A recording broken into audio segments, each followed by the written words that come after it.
Hi everyone, Pat Dougherty here with your tennis IQ topic, passing shot and lob tactics.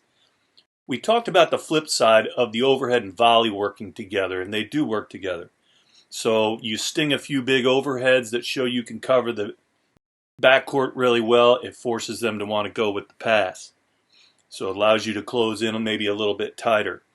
There are combinations. What I'd like you to think about too on the passing shot end of this equation, try to think in combining two shots together. And many times those two shots, maybe even three. It'll involve the choice on the approach shot getting in, which we know the percentage shot for that based on how much time you're giving yourself and the distance you got to travel to get into effective position around the net, that you're better off going down the line. When you go cross court, you're putting yourself at risk of leaving the passing lanes open.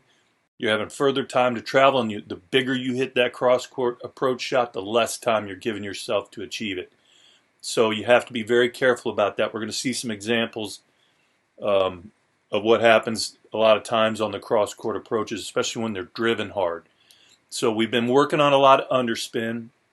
Underspin approaches down the line give you coverage of the line. You've already taken that away. You just have to get close enough to net, and the time factor is extended because you're hitting underspin. You're not trying to drive a winner.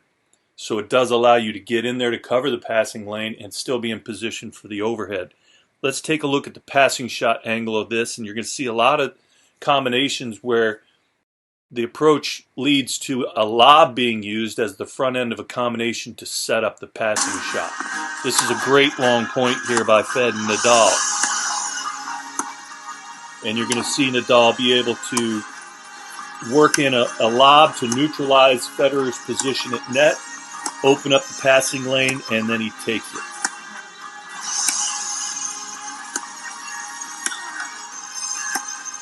So typical of a clay court point. There he gets the short ball, comes in down the line, smart shot. Goes back down the line because of the overhead. He really wasn't in position to finish on that. Nadal opened up the cross-court passing lane. And when you see players hanging back by the service line, those passing lanes are there for you all day long until you use them enough and they decide, I got to take that away or stop coming in net. That's when you need to bring them to net. What a heck of a get that was by Nadal.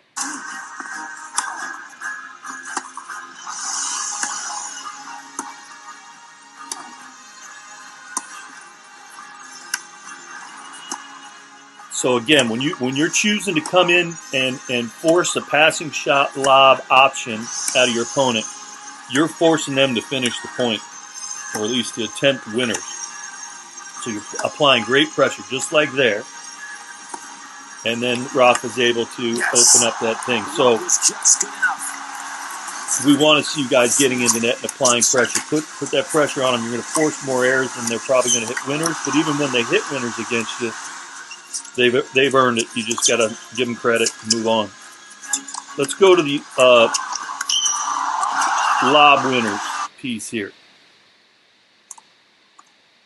So again, we're going to see some combinations where the guy gets really close to net. Nishikori goes over Brown's head because it's open back there. And as long as that's open, you got to take it. And you got to make them defend that. And that frees up the passing lane. So these things really complement each other in your use of both. A lot of kids I'm seeing at the academy, they'll always try the pass, or they don't go with the passing lane at all. They drive it right at the opponent's racket and wonder why they get a put away and lose the point. That is outrageous. Good sock tweener there for a lob winner.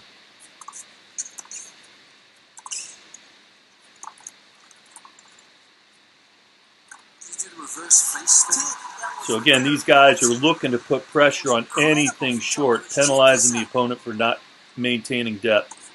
And they get that opportunity a couple feet inside the baseline, they're going to take it and come in. So whenever you're not quite in position, straight ahead with your shot selection is going to help you maintain effective position in the court. Be careful on the amount of cross-court approach shots you're going with unless you can really justify the fact that that corner that you're hitting to, there's a cross-court approach there. Oh, he's And Murray had to come up with an unbelievable lob to get himself out of that trouble.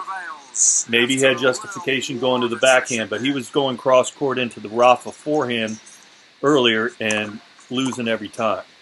It's just too hard to cover that ground, especially when you drive the approach shot. So the ball down the middle like that, he could have gone to down the center of the court there, taking the angles away, bringing the ball back to him. But he went to a corner with that first volley, paid the price. Good lob volley there. So again, more focus on the attacking game, getting into net, and developing those other skills we don't tend to probably work enough on, like the lob and the overhead. All right, guys, a lot to think about there. Good luck. Hope everybody's staying safe. See you on Monday.